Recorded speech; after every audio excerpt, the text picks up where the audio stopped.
ஒரு ஊர்ல ஒரு பெரிய மடாலயம் இருந்துச்சு. அந்த மடாலயத்துல நிறைய சொற்பொழிவுகள் நடக்கும். பல ஊர்கள்ல இருந்தும் பண்டிதர்கள் அழைத்து வந்து அதுல பேச சொல்றது அவங்க வழக்கம். அந்த மாதிரி ஒரு நாள் ஒரு கூட்டம் நடந்தது.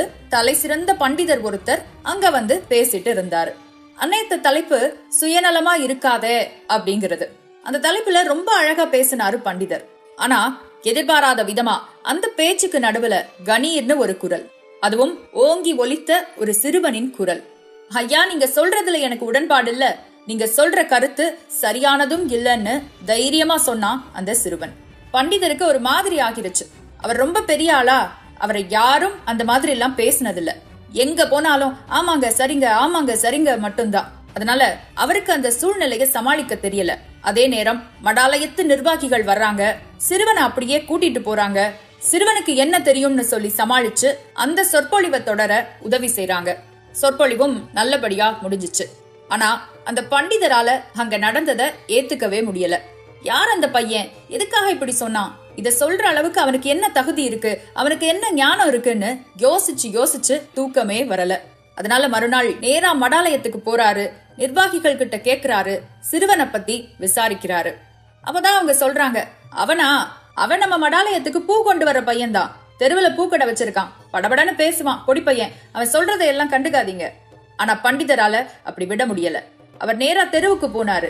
அவன் கடையை கண்டுபிடிச்சாரு. அங்க போய் நின்னுட்டு கேள்வி கேட்டாரு. சிறுவனே, தைரியமா நேத்து என்ன எதிர்த்து கேள்வி கேட்டியே, நான் சொன்ன அறிவுரைய தவறுன்னு சொன்னியே, என்னால விளக்கம் தர முடியும், உன்னால விளக்கம் தர முடியுமா அப்படின்னு. சிறுவன் அவரை ஏற இறங்க பார்த்தான். அவன் கடைக்கு எதிரில இருந்த ஒரு மரத்தை காட்டினான். நீங்க கேட்ட கேள்விக்கு இதுதான் பதில்னா. அவன் பாட்டுக்கு அவன் வேலைய பார்த்தான். பாருங்க, அவன் அப்படி காட்டினது ஒரு பட்டு போன மரம், கொடிகளால் சுற்றப்பட்ட ஒரு குச்சி போன்ற மரம். பண்டிதருக்கு அதை பார்த்து ஒன்னும் புரியல. சிறுவனுக்கு அதை விளக்க நேரம் இல்ல. அது வேற கோயில் நட திறக்கிற சமயமா. ஐயா, கொஞ்ச நேரம் காத்துருங்க, மாலையை கொடுத்துட்டு வந்துடுறேன்னு அங்கிருந்து கிளம்பிட்டான் படபடப்பான அந்த சிறுவன். பண்டிதருக்கு ஒரு மாதிரி ஆகிருச்சு. இதுவரைக்கும் யாரும் அவர்கிட்ட இப்படி பேசினதில்ல, யாருமே அவரை காக்க வச்சதில்ல. அதனால போடாப்பா, நீயும் வேண்டாம், உன் பதிலும் வேண்டான்னு அந்த இடத்துல இருந்து அவரு கிளம்பிட்டாரு.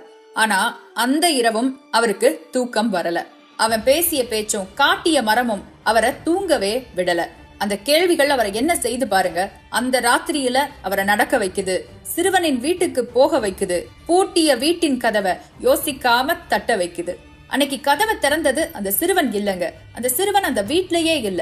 கதவை திறந்தது ஒரு மூதாட்டி தான். அவங்க சொல்ல இவர் தெரிஞ்சுக்கிறாரு, அந்த சிறுவன் எறும்பா வேலை செய்வானா. காலையில பூக்கடையில நிப்பானா, மத்தியானம் தோட்டத்துல நிப்பானா, சாயங்காலம் சத்திரத்துல நிப்பானா, ரொம்ப நேரம் கழிச்சுதான் வீட்டுக்கே வருவானா.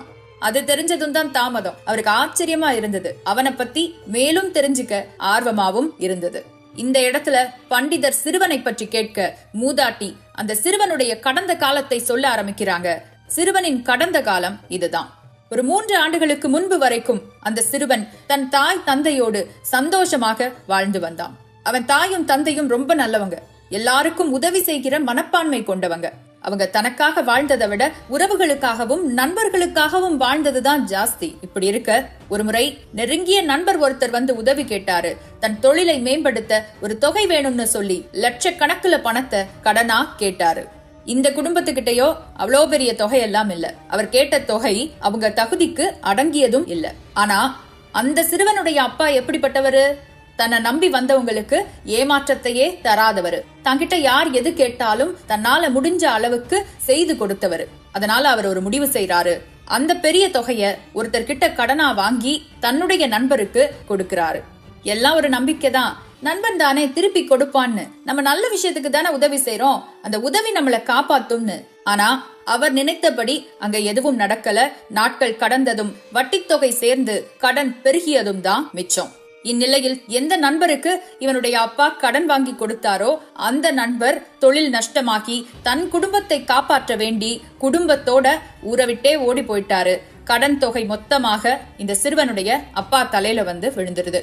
அப்புறம் யோசிச்சு பாருங்களேன், வட்டி ஒரு பக்கம், அசல் ஒரு பக்கம், கடன் கொடுத்தவருடைய அவமான சொற்கள் மறுபக்கம். பூமியிலேயே நரகத்தை பார்த்தாரு அந்த நல்லவர். ஆனாலும் பாருங்க, அவர் விடல. 1க்கு 2 வேலை பார்த்தாரு, பொருட்களை விற்று வட்டி கட்டினாரு. முன்பு தான் எந்த உறவுகளுக்கு உதவி செய்திருந்தாரோ அதே உறவுகளிடம் உதவி கேட்டாரு. ஆனா யாரும் அவருக்கு உதவ முன் வரல. முன்பு அவர் தனக்கு உதவி இருந்தாலும் கூட இப்ப அவர் நிலைமைய பார்த்து நீ முட்டாத்தனமா இருந்தா நாங்க என்ன செய்ய முடியும்னு சொன்னவங்க தான் அதிகம். விளைவு வேறு வழி இல்லாமல் மனைவியுடன் சேர்ந்து தற்கொலை செய்துகிட்டாரு அந்த சிறுவனுடைய அப்பா. அவன் சின்ன பையங்கிறதுனால அவனை விட்டுட்டாங்க போல. ஆனாலும் பெற்றோருடைய மரணத்துக்கு பிறகு அனாதையாக்கப்பட்டான் அந்த சிறுவன். அதுக்கு பிறகு அவன் சிந்தனை மாறிடுச்சு. அவனுடைய வாழ்வின் லட்சியம் ஒன்றே ஒன்றுதான், நல்லா உழைக்கணும், கண்ணும் கருத்துமா இருக்கணும், தன்னை கவனிச்சுக்கிட்ட பிறகுதான் யாரையும் கவனிக்கணும்னு. இப்ப இந்த எல்லா கதையையும் அந்த மூதாட்டி மூலமாக கேட்டு தெரிஞ்சுக்கிட்ட பண்டிதருக்கு அந்த சிறுவன் மீது இரக்கம் பிறந்துச்சு. அதே சமயம் அங்கு வந்து சேர்ந்தான் அந்த சிறுவன். பண்டிதரே, பேசணும்னு சொன்னீங்களே, வாங்க இப்ப பேசலாம். ஏன்னா இப்ப உங்களுக்கு என் கதை தெரிஞ்சிருக்கும், எங்க அப்பா கதை தெரிஞ்சிருக்கும், சுயநலமா வாழாத ஒரு நல்லவருக்கு எப்படி முடிவு வந்ததுன்னு தெரிஞ்சிருக்கும். இப்ப சொல்லுங்க, ஒருத்தன் தன்னுடைய நலத்துல அக்கறை செலுத்துவது தவறா? ஒவ்வொரு உதவிக்கு முன்னாடியும் தன்னுடைய நிலையை கருதுவதும் பின் மற்றவரை பற்றி யோசிப்பதும் தவறா? இல்ல அது அப்படி இல்ல, அது வந்துன்னு திணறினாரு பண்டிதர். சிறுவன் தொடர்ந்தா, சரி நேத்து நான் ஒரு மரம் காட்டுனனே, அந்த மரத்தை பார்த்து உங்களுக்கு என்ன புரிஞ்சுது? பண்டிதரிடம் இதற்கு எந்த பதிலும் இல்ல. சிறுவன் சொன்னான், ஐயா, ஒரு மரம் இருக்கே மரம், அந்த மரம் தான் கால் ஊன்றி வளர்ந்த பிறகுதான் தன்னை பற்றி வளர வர்ற கொடிகளுக்கு இடம் கொடுக்க முடியும். அப்பதான் தானும் வாழ்ந்து கொடிகளும் வாழ முடியும். மீறி தான் வளர்றதுக்கு முன்னாடியே ஒரு மரம் தன்னை கொடிகள் சுற்றி கொள்ள இடம் கொடுத்துருச்சுன்னு வைங்க, நிலைப்படுத்திக் கொள்ளாமல் இன்னொரு மனிதருக்கு உதவ முயன்றால், சுயநலமே கூடாதுங்கிற அறிவுரையால தன் நலத்தை கூட பணயம் வைத்தால் பட்டு போன மரத்த மாதிரி பட்டு போன வாழ்க்கையை பெறுவான். இது தெரியாம சுயநலமா இருக்காத, தன் நலத்தை விட மற்றவர்கள் நலன்ல அக்கறை செலுத்துன்னு சொல்றீங்களே, உங்களை மாதிரி பண்டிதர்களுக்கு வேணும்னா இது பொருந்தலாம். சாதாரண மனிதனுக்கு, தன்னை கூட நிலைப்படுத்திக் கொள்ளாத சாதாரண மனிதனுக்கு இது பொருந்துமா அப்படின்னு அந்த நொடி வாழ்வின் நிதர்சனத்தை உணர்ந்து கொண்டாராம் பண்டிதர்.